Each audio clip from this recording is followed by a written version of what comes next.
हुआ कुछ ऐसा है कि कल शाम को मेरी एक साहब से मुलाकात हुई और उन साहब ने मुझे ये बताया, आए तो वो काउंसलिंग की गर्जी से थे, क्योंकि मैं एक साइकोलॉजिस्ट हूँ, माहिर नफ्सियात, तो काउंसलिंग की गर्ज से ही लोग हमारे पास आते हैं। जो बात उन्होंने मुझे बताई उसकी वजह से मुझे अपना टॉपिक चेंज करना पड़ा, क्योंकि वो कुछ ऐसा है जो ज़्यादा अहम है उसकी निस्बत जो मैं आपको ऑलरेडी बताने जा रहा था। उन्होंने मुझे बताया कि उनका जो बेटा है, जो आप ही की उम्र का है, स्कूल जाता है, वो पहले पढ़ाई में बहुत अच्छा था, लेकिन पिछले 6 महीने से उसकी ज़िंदगी में एक सडन चेंज आया है। वो अब किसी से मिलता नहीं है, बात नहीं करता और पढ़ता नहीं है, कुछ नहीं करता और स्कूल जाने का दिल भी नहीं करता, जबकि प्राइमरी से, पहली क्लास से वो बड़ा अच्छा स्टूडेंट था, हमेशा उसका पढ़ने का दिल करता था। खैर क्वेश्चंस के बाद समझ आया कि जो उसके साथ हो रहा है स्कूल में, वो सारी बातें इसी तरफ तवज्जो दिलाती हैं कि उसकी क्लास में कुछ ऐसा हो रहा है जो कि नहीं होना चाहिए। अब इसको अगर मैं आपको समझाऊं तो आपकी क्लास में, आप जिस जिस क्लास में पढ़ते हैं उसमें एक रवैया होता होगा कुछ स्टूडेंट्स का, हर 5 में से एक बच्चा ऐसा होता है। ये बच्चे वो होते हैं जो आपके साथ लड़ते हैं। अब मेरी जो रिसर्च है, हर 25 की क्लास में 2 बच्चे ऐसे ज़रूर होते हैं, यानी 50 में से 4 बच्चे ऐसे ज़रूर होते हैं जिनको अल्लाह ताला ने ये सलाहियत दी होती है कि उन्होंने किसी दूसरे बच्चे को पढ़ने नहीं देना। उनको जब मौका मिलता है वो उसको शरारतें करते हैं, तंग करते हैं। लेकिन बात शरारतों तक ठीक है, तंग करने तक ठीक है, लेकिन अगर उस तंग करने की वजह से कोई दूसरा बच्चा, आप या हम में से मेरा कोई क्लास फेलो, अगर वो इतना डिस्टर्ब हो जाए कि पढ़ाई छोड़ दे, तो फिर कितना बड़ा नुकसान है। और उसका सबसे बड़ा जो एस्पेक्ट है वो ये होता है कि बच्चे सुसाइड तक आ जाते हैं, सर खुदकुशी करने पर। आपने शाहरुख जतोई कत्ल केस के बारे में सुना होगा, वो भी लगभग एक ऐसा ही मामला है। उसके बाद अब्दुल वली खान यूनिवर्सिटी में एक विशाल खान केस था जिसको नमूसे रिसालत पे कत्ल किया गया। बाद में ये पता चला कि वो दोस्तों की लड़ाई थी। तो आज जब मुझे ये बताया गया कि बच्चे आ रहे हैं, तो मैंने ये सोचा कि आपको वो सारी बातें समझा दूं कि अगर कभी आपके साथ ये हो तो आपने उसको डील कैसे करना है, क्योंकि ये सबके साथ होता है। ये स्कूल में नहीं तो कॉलेज में होगा, यूनिवर्सिटी में होगा, वहाँ पे ना हुआ तो आपकी काम की जगह जहाँ पे आप कभी पढ़ाएंगे, कभी काम करेंगे, ये वहाँ पे होगा। तो उसके लिए आपको सबसे पहले समझना पड़ेगा कि अगर कोई ऐसी सिचुएशन आपकी ज़िंदगी में आती है, कोई बंदा ऐसा है, हम सब की ज़िंदगी में कोई ना कोई बंदा ऐसा होता है जिसे हम चाह के भी उससे जान नहीं छुड़ा सकते और वो तंग भी बहुत करता है। तो ऐसे बंदों से डील कैसे करना है? तो हम सबसे पहले तो कुछ स्टार्ट्स हैं। जब मैंने इस पे घर आके रात को रिसर्च की तो पता चला कि अमेरिका में हर 5 में से एक बच्चा, हम उन्हें कहते हैं बड़े डेवलप्ड है, तो हर 5 में से एक बच्चा ये रिपोर्ट करता है कि उनके साथ क्लास में अच्छा सलूक नहीं होता। अच्छा, वो टीचर्स नहीं करते, वो उनके अपने क्लास फेलोज करते हैं।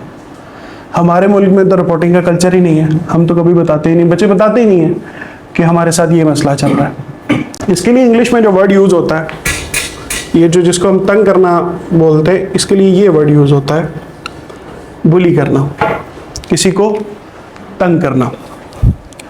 बोर तो नहीं हो रहे? नहीं, अभी आपको और मजा आएगा 2-3 मिनट बाद, ठीक है?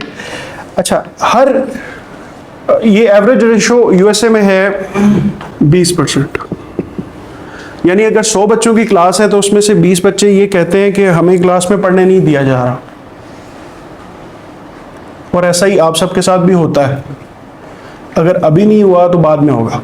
तो अगर ये बातें आपको पता होंगी तो आपको ये समझ में आ जाएगा कि इसको डील कैसे करना।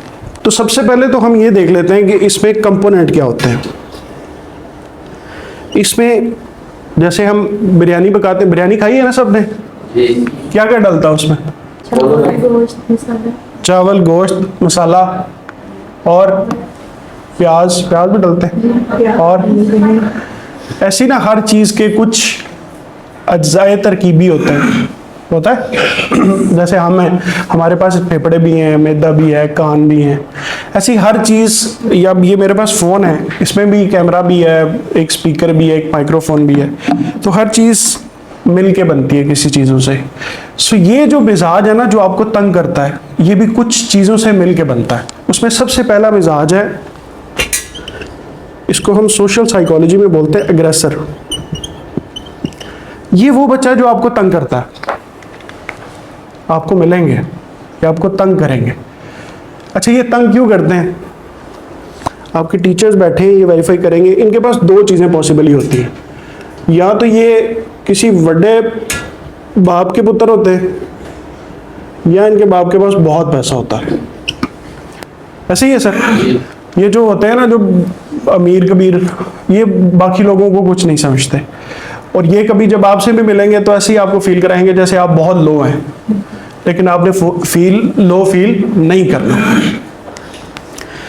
अच्छा, तीसरी बात यह है कि इनमें ईगो हो सकती है, अनापरस्त। ऐसे ही है। अच्छा, इसकी वजह क्या होती है? 90% एग्रेसर जो होते हैं ना, उनके घर के हालात ठीक नहीं होते, 90%। और ये जो स्टैट्स है, ये जस्टिस रिटायर्ड अनवारुल हक साहब का है, former chief justice Lahore high court. वो कहते हैं कि मेरे पास जितने भी केसेस कत्ल के आते हैं या जो सीरियस जराइम है, उनमें सबसे ज़्यादा जो रेशो मुझे मिलती है ना, उन पे अगर रिसर्च की जाए तो उनमें सबसे ज़्यादा ये प्रॉब्लम निकलती है कि घर के मसले बहुत हैं।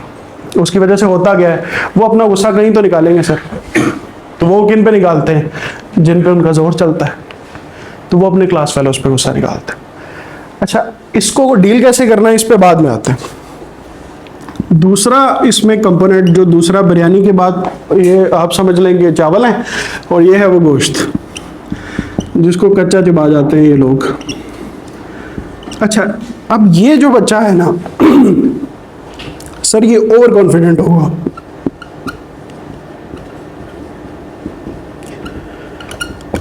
और ये होगा अंडर कॉन्फिडेंट। अच्छा, ये बेचारा डरा हुआ भी बहुत होगा कि मेरे साथ पता नहीं क्या होता है। आप में से जिसको कोई तंग करता है ना, वो ये है, और जो दूसरों का तंग करता है वो ये है। सर, थर्ड एलिमेंट है, इसको हम बोलते हैं फेलो, जो उसकी क्लास में मौजूद होते हैं। अच्छा, आप में से आप लोग क्या करते होंगे जब कोई दूसरे का मजाक उड़ाता है? आप में से कौन ऐसा है जो हंसता है जब किसी दूसरे का मजाक उड़ाया जाता है? सारे हंसते हैं, ठीक है, यही होता है। 95% बच्चे वो हैं जो हंसते हैं, और 5% बच्चे वो हैं जो हमदर्दी दिखाते हैं उस बच्चे के साथ जिसके साथ ये हो रहा होता है। आपके लिए पहला सबक आज का ये है कि हर वो बच्चा जो आप पे हंसे किसी भी बात पे, वो आपका दोस्त नहीं हो सकता एट एनी मीन्स। ठीक है, ये सबसे अच्छा फिल्टर है किसी को समझने का कि वो आपका दोस्त है या दुश्मन। अगर वो आप पे हंसता है, वो आपका दोस्त नहीं है, उससे दूर हो जाए। अच्छा सर, अब आपकी बारी।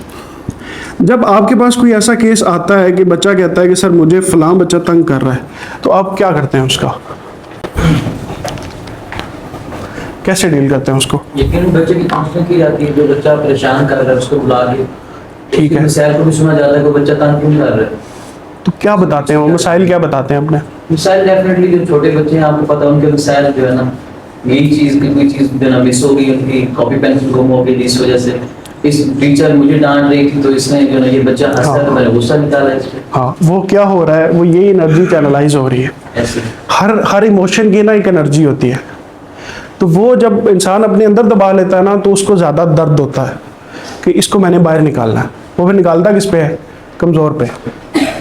और ये भी तब वही कर रहे होते। अच्छा, ये पूरा चाइल्ड साइकोलॉजी का एक टॉपिक है, ये एक पूरी साइंस है साइकोलॉजी के अंदर भी, कि बच्चे क्या कर रहे होते हैं कि जब उनको पता चल रहा होता है ना कि मुझे अब कोई मिल नहीं रहा जिस पे मैं अपना गुस्सा निकालूं, तो वो फिर पकड़ते हैं, वो देखते होते हैं। और बच्चों की ऑब्जर्वेशन इस मामले में बहुत अच्छी होती है कि क्लास में जो सबसे वीक होता है ना, वो सबसे ज़्यादा टारगेट हो रहा होता है कि यार ऐगू बोलता नहीं है, ऐनू पकड़ के ठीक करो। अच्छा, काउंसलिंग वाला एलिमेंट बहुत अच्छा है अगर आप लोग करते हैं। ज़्यादातर स्कूलों में ये नहीं होता। कॉमन इसका हल बताते हैं, वो यही है कि इनको इकट्ठे ना बिठाएं। तो मैं उनसे पूछता हूँ कि जब आप क्लास में नहीं होते एज ए टीचर, तो फिर क्या होता है? तो कहते हैं नहीं जी, हमारी तो क्लास खत्म होगी, हमारी जिम्मेदारी खत्म। तो ऐसे काम नहीं होना। आप में से कोई ऐसा है जो पेरेंट है जिसके अपने बच्चे हो और उसके पास कभी ये शिकायत आई हो कि मुझे तंग किया जाता है? फर्स्ट वन आपके पास आई, कैसे डील करते हैं? ऐसा लगा कि अपने बच्चों को सबका गुस्सा अपने बच्चे पे निकाल देती हूँ। अच्छा, आपका गुस्सा आ कहाँ से रहा है? वो कहीं और से आ रहा होगा, जी ऐसे ही है? ठीक है, ये फिर सर चैनलाइजिंग वाली बात ही होगी। अच्छा, गुस्से को ना थोड़ा चैनलाइज करना सीख लें, बाकी इस पे बात कर सकते हैं कि हो क्या सकता है। अच्छा, जब भी एज अ पेरेंट आपके पास आपको ये फील हो कि बच्चा डाउन है, स्लो हो गया है क्लास में, जैसे कल रात को एक केस आया, तो सबसे पहले तो उस क्लास में किसी तीसरे बच्चे की ड्यूटी लगाएं कि आप मुझे अपडेट करें कि इस क्लास में मसला क्या है। टीचर को नहीं पता होता, टीचर को बहुत सारी चीज़ों का नहीं पता। हम कहते हैं टीचर की निगाह बहुत तेज़ होती है, मैं भी टीचर हूँ, मुझे पता है, लेकिन सर बहुत सारी ऐसी चीज़ें जो नहीं पता होती, वो आपके क्लास फेलोज ही बता सकते हैं कि मसला क्या चल रहा है, क्योंकि क्लास से स्कूल से निकलने के बाद की क्या अपडेट है आपकी, वो आपके पास नहीं होगी, वो होगी बच्चे के पास। तो आपने सबसे पहले तो ये करना है कि उसको क्या करना है कि आपने किसी थर्ड पर्सन को भी उसका क्लास फेलो, उससे अपडेट लेते रहना है कि हाँ जी बताएं क्या हुआ है आज स्कूल में, क्या हुआ है, ये आज परेशान क्यों है, तो वो आपको सच्ची बात बताएगा। ठीक है, फिर आपके पास पेरेंट्स आते होंगे कि जी बच्चा हमारा स्लो हो गया है जब से आपके पास आया है, तो इसका कोई हल निकालें, कोई दम, कोई दरूद, कोई तवीज़। अच्छा, उसका सबसे अच्छा हल ये है, हम कहते हैं ना बच्चों को पूरा एतमाद बनाएं, कॉन्फिडेंट बनाएं, तो उसके लिए जो बेहतरीन काम आप उनको तजवीज़ कर सकते हैं ना, वो ये है कि उन्हें कहें कि बच्चे जब सुबह का टाइम हो ना, जब पीक पे, जब अभी अभी उठे हों और जब वो सोने लगे हों, तो उनको ऐसे जुमले बोलें जैसा आप चाहते हैं कि वो बन जाए। ये प्रोग्रामिंग की, माइंड की प्रोग्रामिंग की एक लैंग्वेज है, इसको बोलते हैं एफर्मेशंस। आपने जैसा अपने बच्चों को बनाना है ना, ये एक मैजिक है साइकोलॉजी का, कि आपने जैसा अपने बच्चों को बनाना है, आप उन्हें वैसा सुबह के वक्त और रात को जब वो सो रहे हो उस वक्त वो जुमले बोले। मिसाल के तौर पे, आपका बच्चा बहुत शरारतें करता है, तो अगर आपने उसे ठीक करना है तो आप कौन सा जुमला यूज़ करेंगे कि आप चाहेंगे वो शरारतें ना करे? जुमला क्या बनेगा? ये समझाएंगे बेटा ऐसा नहीं करना। हाँ, लेकिन बच्चे नहीं समझते ना, यही तो मसला है। डेवलपमेंटल साइकोलॉजी एक फील्ड है साइकोलॉजी जो कहती है बच्चों को समझाने से कोई फ़र्क नहीं पड़ता। क्यों नहीं पड़ता? क्योंकि वो चीज़ों को ऑब्जॉर्व नहीं कर सकते। तो उसका तरीक़ेकार ये डिवाइस हुआ है कि सुबह का टाइम जब वो अभी अभी उठे हों और रात को सोते वक्त, आइडियली तो रात को सोते वक्त, उन्हें ऐसे जुमले बोलें जैसा आप उन्हें बनाना चाहते हैं। मिसाल के तौर पर आपके बच्चे को ये आदत है कि वो सुबह जल्दी नहीं उठता, तो रात जब वो सो रहा होता है ना, सोने लगे, तो एक टाइम आता है जब हम ना तो पूरे जाग रहे होते हैं ना मुकम्मल तौर पे सो रहे होते हैं। उस टाइम पे आपने जुमला बोलना है कि उसका नाम लेके, फर्ज करें अयान नाम है किसी का, अयान सुबह फजर के टाइम पे उठता है। ये जुमले की कंपोजिशन है, ठीक है। अच्छा, इसे होता क्या है? होता ये है कि आपका दिमाग उस जुमले को, चूंकि आप नींद की हालत में होता है, रेजिस्ट नहीं करता, वो उसको कबूल कर लेता। और जब बार बार कुछ दिन, अब ये लग थोड़ा सा जादू रहा होगा, दम दरूद, ऐसा है नहीं, ये साइंस है। जब आप कुछ दिन इसको प्रैक्टिस करेंगे ना, आपका बच्चा सुबह फजर के टाइम पे उठना शुरू कर देगा, क्योंकि उसके दिमाग ने उस थॉट को रजिस्ट नहीं किया। उसके दिमाग ने उसे नहीं बताया कि नहीं तुम 8 बजे नहीं, तुम तो 7 बजे उठते हो, फजर के टाइम पे नहीं उठते। तो उसे होगा क्या कि वो जो थॉट उसके दिमाग में बनेगी, उसकी वजह से उसका जो काम है ना वो चेंज हो जाएगा। ऐसे ही आप, अगर आपका बच्चा गुस्सा करता है, अगर आपका बच्चा रोता है बहुत ज़्यादा है, तंग बहुत ज़्यादा करता है, तो ऐसी कोई जुमला जो आप चाहते हैं जैसा वो बन जाए वैसे उसको बना लें। अच्छा, टीचर्स क्या कर सकते हैं? एक तो होगी काउंसलिंग। एक आधा लेक्चर है सर दें इस पे कि आप जो बुली करते हैं बच्चों को, उसकी वजह से आपकी ज़ात पे क्या फ़र्क पड़ता है। बच्चों को बिठाएं, मुन्ना भाई MBBS देखिए आपने, वो जादू की झप्पी करवाएं इनको कहेंगे यार गले मिलो।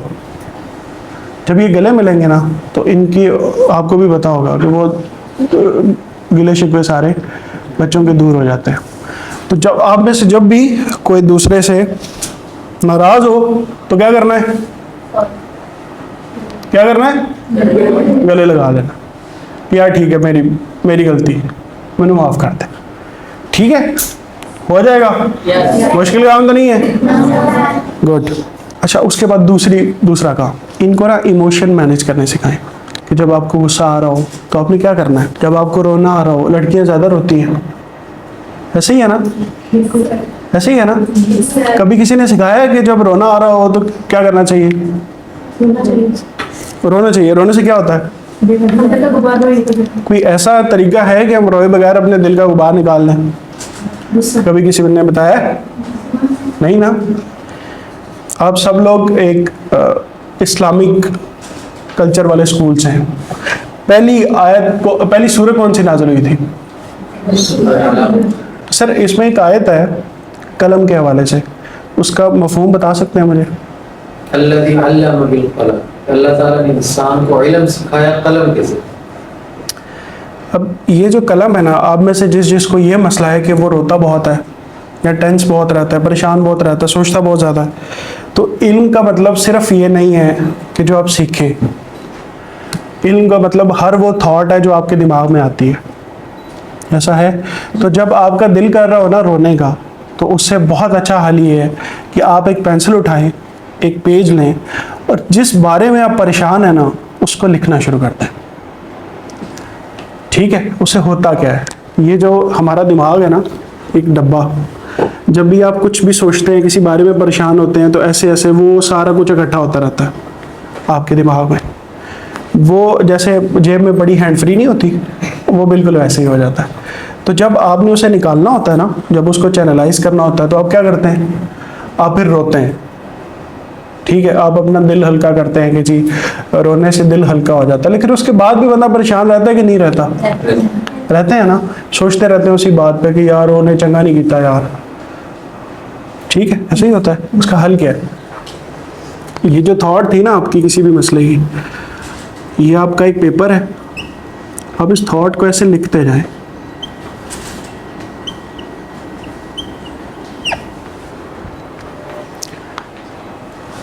साइंस ये कहती है कि जो आपका कलम है ना, ये डायरेक्टली लिंक होता है आपके दिमाग के साथ। आप जिन बच्चों को सबक याद नहीं होता, उनको कभी मशवरा दें कि लिख के याद क्या करो, उनको जल्दी याद हो जाता है। क्यों? क्योंकि दिमाग कनेक्टेड है इसके साथ। पर ये मैं नहीं कह रहा, ये तो कुरान कह रहा है। इल्म का तरीका यही है। अच्छा, हम सिर्फ इसको उस बात तक लिमिट नहीं करते कि जो स्कूल की किताब है या कोई और किताब है। ये बहुत ब्रॉडर मीनिंग है इसका, बड़े और वसी मतलब है इसके। और उनमें से एक ये भी है कि आपकी थॉट जब तक आपके दिमाग से निकलेगी नहीं, वो वहीं फंसी रहेगी, आप तंग ही रहेंगे, आप उसके बारे में सोचते रहेंगे। तो उसको करना क्या है कि उसको अपने दिमाग से निकाल के किसी पेज पे लिख लें, हर सिंगल डिटेल, हर सिंगल बात जो उस मसले के रिलेटेड आपको पता है। जब आप उसको लिख लें तो पॉसिबली दो काम करें। पहला कि आप उसे किसी डस्टबिन में डाल दें। ठीक है, जब आप उसे डिस्पोज करेंगे ना, तो हमारा दिमाग यही समझेगा कि मसला हल हो गया है। या सेकंड काम, अगर उससे हल नहीं होता तो उस पेपर को आग लगा दें। हम हर वो चीज़ जो देखते हैं हम उसको कबूल करते हैं। हम फिल्म देख रहे होते हैं, हमें पता होता है ये सब अदाकारी हो रही है, लेकिन हमें कहानी का मज़ा आता है। क्यों आता है? क्योंकि आंखें जो देख रही होती हैं उसको कबूल कर रही होती हैं। ड्रोनी फिल्में देखते हैं आप सब, किसी ने देखी है कभी?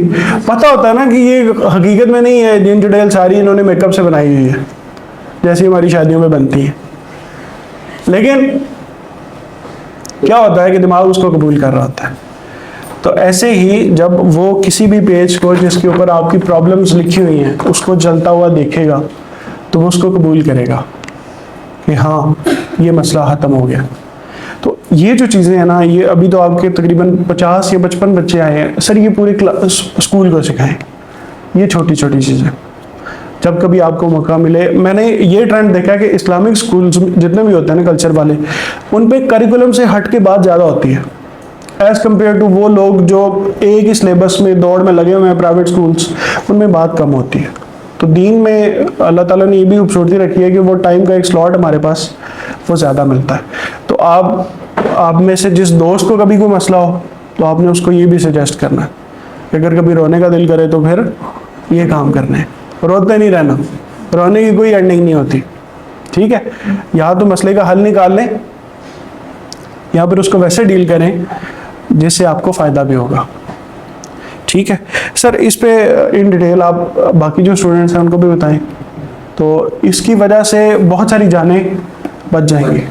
हम हर साल सुनते हैं कराची में ये हो गया, प्रेशर बढ़ा था, बच्चों ने सुसाइड कर ली या किसी ने अपने आप को ज़ख्मी कर लिया। तो बज़ाहिर तो नहीं लगता कि ऐसा कुछ कर सकते हैं, लेकिन इंसान के अंदर क्या चल रहा है वो तो किसी को पता नहीं होता। तो इससे पहले कि कोई ऐसा हादसा हो कहीं भी, तो आप जहाँ जहाँ पे, क्योंकि टीचर की बात सुनी जाती है, वालिदैन की बात लोग कम नहीं सुनते हैं, टीचर की सुनी जाती है। तो टीचर का काम है कि वो उसको आगे तक पहुँचाए। Wish you best of luck. आप सबके लिए बहुत सारी दुआएं। आप जिस रास्ते पे चल पड़े हैं अल्लाह आपको कामयाब करे, दुनिया में भी और आखिरत में भी।